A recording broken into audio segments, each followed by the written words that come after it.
Indienne is unique in a way that we do offer 4 different tasting menus.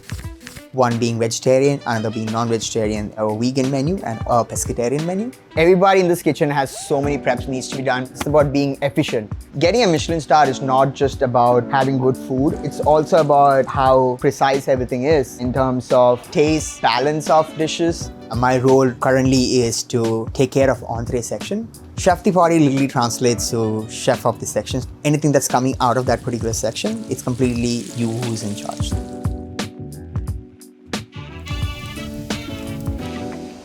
Good morning, I'm Akshay, Chef de Partie at Indienne.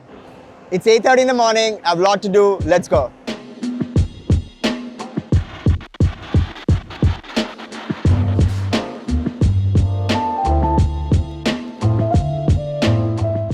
We are going to start with our paneer dish. So I'm just gonna grab my paneer. It's a really firm Indian cheese. What we're gonna do first is slice these paneers. So this is a paneer rod. It's basically paneer that's been sliced very thinly. The reason we don't make fresh paneer is fresh paneer tend to be really soft because if the paneer is firmer, we can actually slice it really thin. We can fill it up with whatever we need.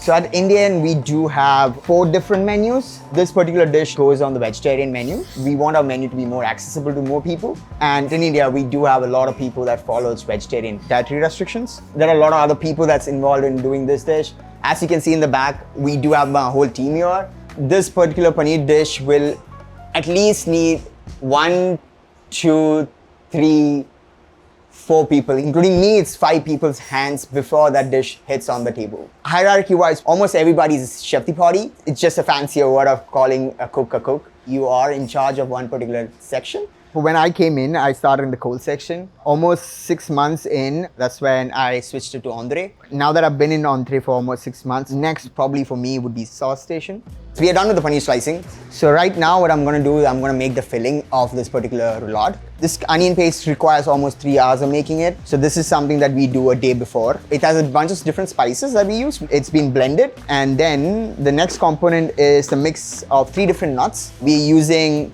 almonds, we're using cashew nut, and we're using pistachio. Cilantro, salt now. Paneer doesn't particularly have any flavor to it. It is more of a textural thing. And paneer has this tendency, no matter how much you try with paneer, paneer doesn't absorb any flavors. We make sure that seasoning is on the higher side.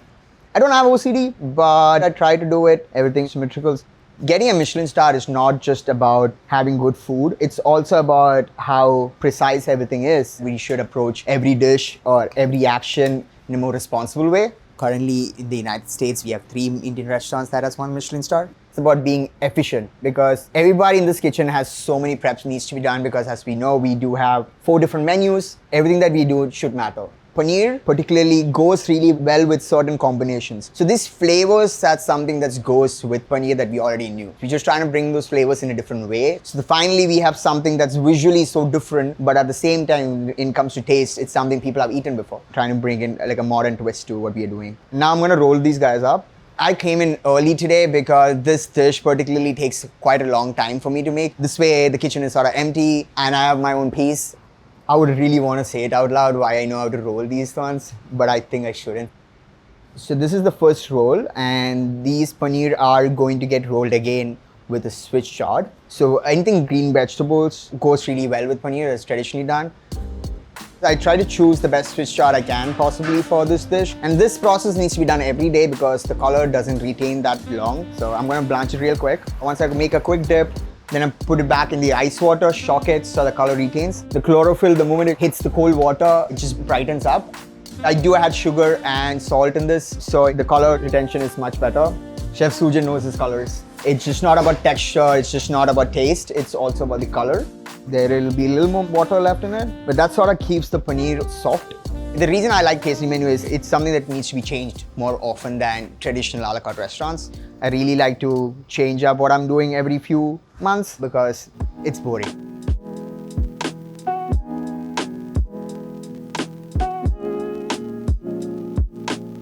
Now these guys are rolled up. I'm gonna chill these guys. So it's 10:30 now. I just got another deliveries here. I'm gonna quickly go do the delivery check and then come back.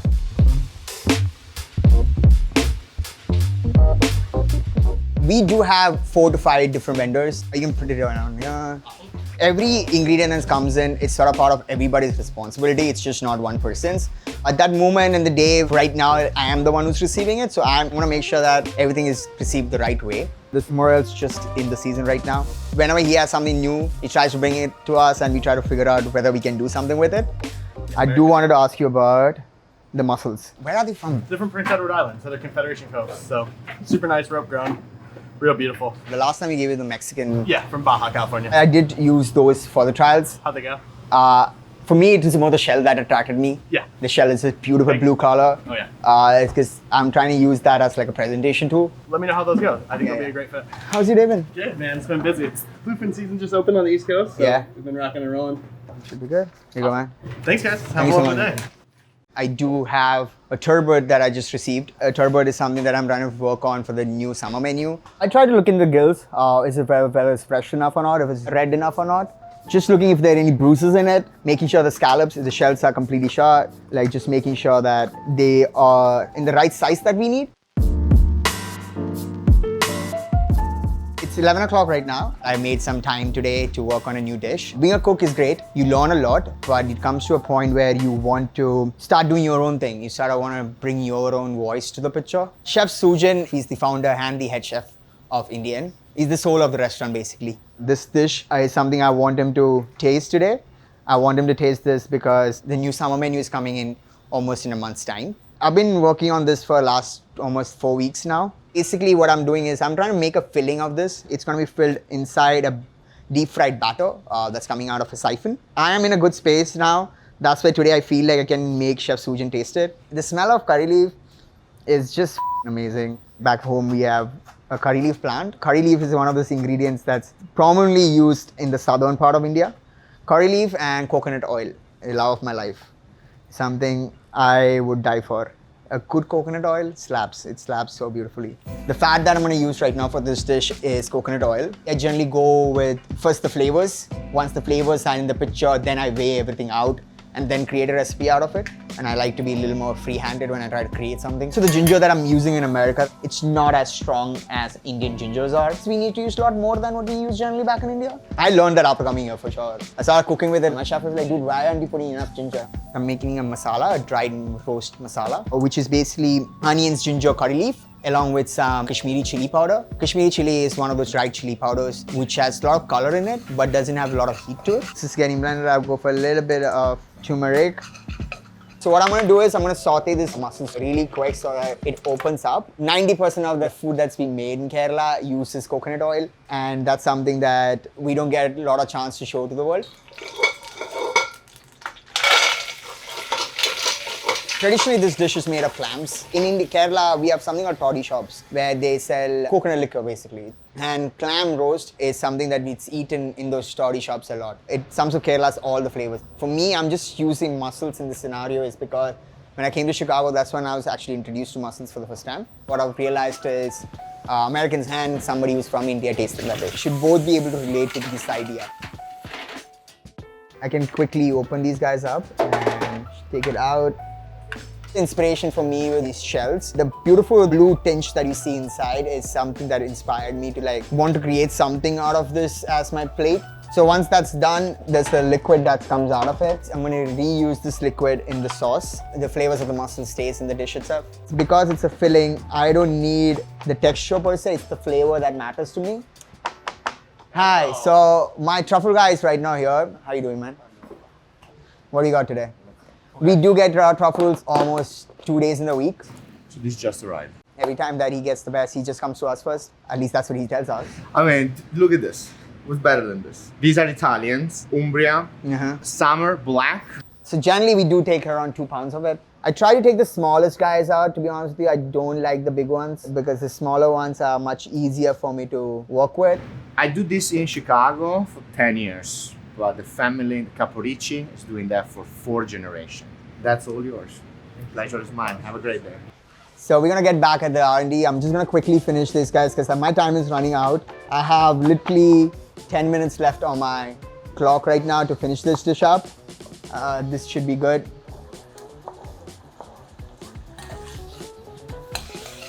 Now the mussel is sort of incorporated in the basic masala, that's how I call it. The shells just look too beautiful to just throw them away. So this batter was made in the morning. It needs to be freshly made and it has to be really precise. We are basting it right now. The thing with R&D is it's a lot of uncertainty. I don't know what I'm looking forward. If there are ideas in my head, I'm trying to bring it all together. Now we can get Chef Sujan right now. So, Hey Chef, how are you doing, Chef? good. How was your trip? Are you Good. This is a snack that I was thinking by itself in the beginning of the course. I know it might need a little more acid. It might need something more, I understand. It's crunchy, the filling is good. We need some chutney on top. Some chutney on top, who's gonna give you the... Yeah, like a coconut or tomato chutney, that's sort of acid. The acid for the color as well, for the presentation. And then if we add a little bit of, small caviar, caviar. and then some edible flowers. Just elevate a little more better, yeah. But the flavors are great. As I said, I'm keep eating. See, the breakfast with the mussel bun is good. For me right now, I'm happy at least the fact that he likes the flavors. He likes the idea that I had. I was able to translate that. I think that's a good start for me. I feel really satisfied about it. So it's 1 o'clock now. It's the time for the reservation meeting. It's pretty much what we get to know how to go about the day, the restrictions that needs to be followed today. For tonight, we have about 10 vegetarians, 34 non-vegetarians, no pescatarians, no vegan as of now, and 9 pescatarians. And there's one guest lactose intolerant, but butter is okay. So we do scallops without balcha butter and green pea puree instead of the cauliflower puree, and sea bass to be finished without butter on the top. So this meeting is with the entire back of the house so that everybody exactly knows what they need to do. For tomorrow, we have about 96 covers with 88 tasting and 8 top prefix. Friday, we are at 118. Gourmet Botanicals has been ordered. It's on the way. It might come about 5 p.m.-ish. So be ready for the last moment preparations. And let's have good service, guys. Thank you.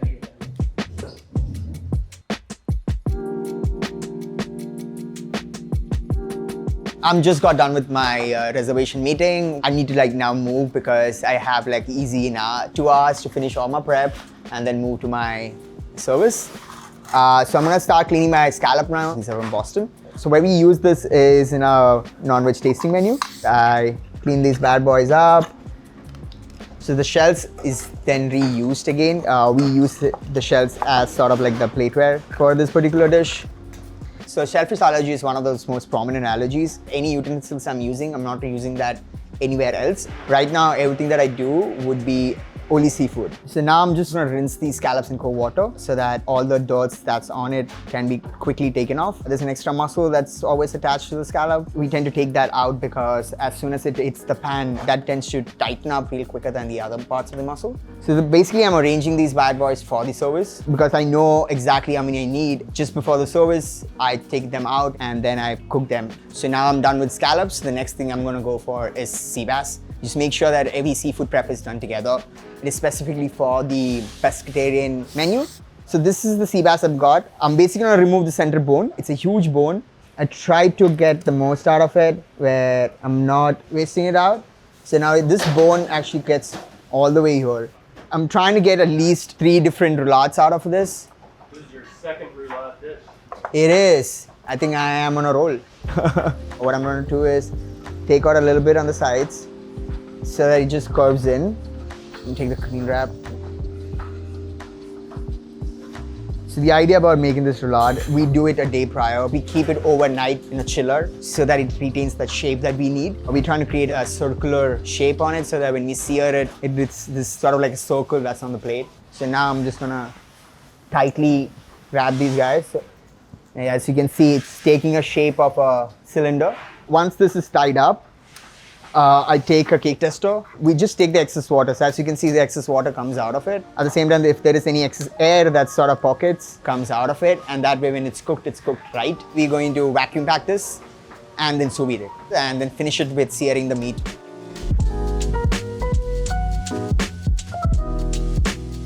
So it's 4 o'clock now. I have a lot of things to be done. I need to set my station up. I'm gonna grab everything that I need for my setup.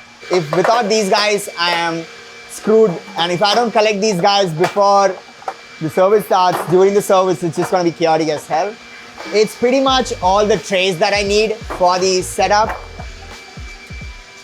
So if I'm using blue, if any seafood that needs to be handled, I use this to be handled. Any red meat that needs to be handled, I use this. Setting up station is something that's very personal. So everybody has their own way of setting their stations up.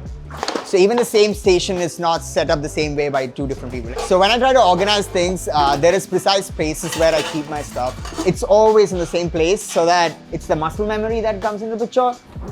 Do you ever hide one or set it later? We sometimes do hide one or two things. You gotta do what you gotta do. And you have to be ready for service regardless of what it is. This is one of the final prep that I need to do before my service starts. This is basically squash blossoms.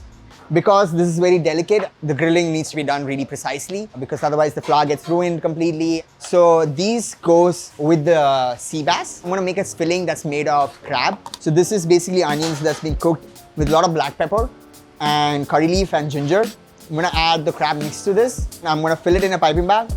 I'm gonna fill my zucchini blossoms with these and then give it to the grill section so that I can grill it and pass it back to me before the service starts. This is Chef Sonu. Hey bro, how you doing? Yes. So he's the one in charge of the grill. So it's almost the time for the service. I'm just portioning the fish that I did earlier on. Searing of some scallops. So as soon as I'm done with this, we'll be doing the final tasting and then it's the service time. So before we start the service, we test each and every sauces, also few other things which cannot be rectified later.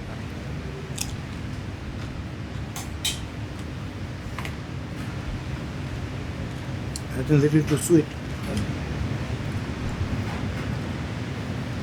Also the color, a little more bright.